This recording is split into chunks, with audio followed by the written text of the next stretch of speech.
मेरा बचपन बहुत मुफलिसी में गुजरा है, बहुत परेशानियों से मैंने अपने बचपन को गुजारा है।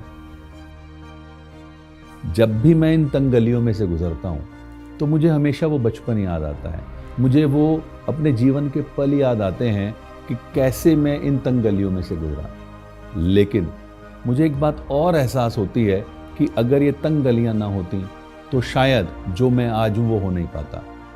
पापा एक छोटा सा जॉब करते थे, बहुत कम उनकी सैलरीज थी। उसका परिणाम ये था कि घर में इनकम्स बहुत कम आती थी। तो बड़ी मुश्किल से मेरा ग्रेजुएशन हुआ। पढ़ाई के साथ साथ जब मैंने कंपटीशन की तैयारी की तो अचानक से मुझे जॉब्स मिलने शुरू हुए। मेरा पहला जॉब लगा सीआरपीएफ में सब इंस्पेक्टर के पोस्ट पर। ये बातें हैं वर्ष 1988 की। वहाँ मैंने जॉब किया करीब 2 साल 8-9 महीने के बीच में, और उसके बाद मैं आ गया घर वापस। मैंने पढ़ाई की और मेरा दिल्ली पुलिस में सिलेक्शन हो गया। मैं कभी कभी सोचता हूँ कि क्या वाकई मैंने इतनी पढ़ाई कर ली थी जो मुझे इतने अच्छे जॉब्स मिले। लेकिन मज़ेदार बात दूसरी भी है कि मैंने उस जॉब को भी नहीं किया और 93 में मेरा सिलेक्शन हुआ कस्टम्स डिपार्टमेंट में। कस्टम वाला जॉब मुझे इसलिए ज़्यादा अच्छा लगा क्योंकि वो मेरे घर में ही था, मेरठ में ही था, तो मैंने उसको कंटिन्यू किया।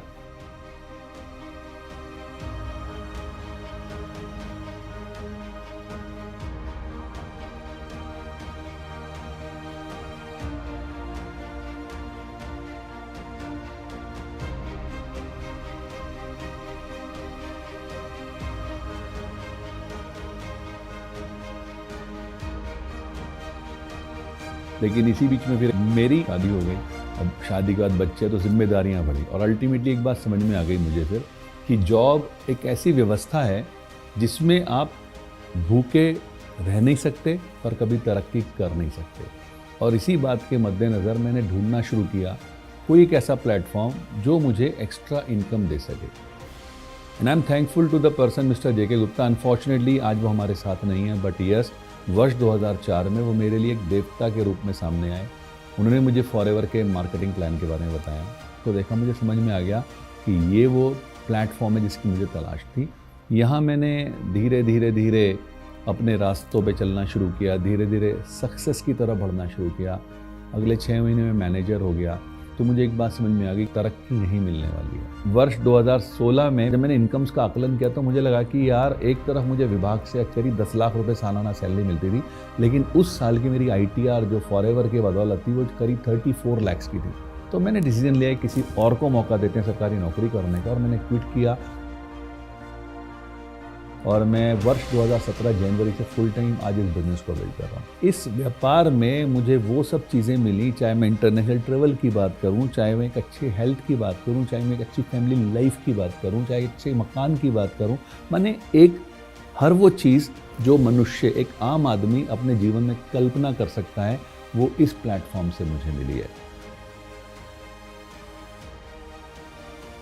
अभी हाल ही में ऐसी बीमारी ने दस्तक दी जिसने पूरी दुनिया को रोक दिया।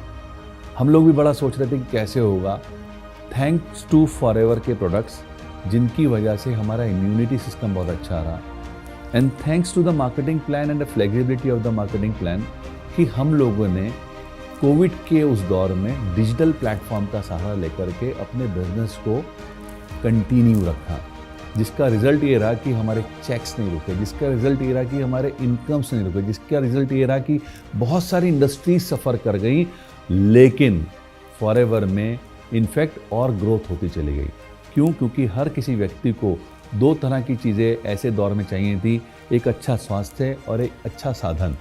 स्वास्थ्य फॉरएवर के प्रोडक्ट्स की वजह से मिला और साधन फॉरएवर के मार्केटिंग प्लान में दिया। आज हम इस डिजिटल प्लेटफॉर्म का इस्तेमाल करके अपने बिजनेस को और ज़्यादा ऊंचा और ज़्यादा बड़ा बना रहे हैं। मुझे सपने देखना अच्छा लगता है, मुझे लोगों को सपने दिखाना अच्छा लगता है और उन्हें पूरा करने में उनकी हेल्प करना अच्छा लगता है।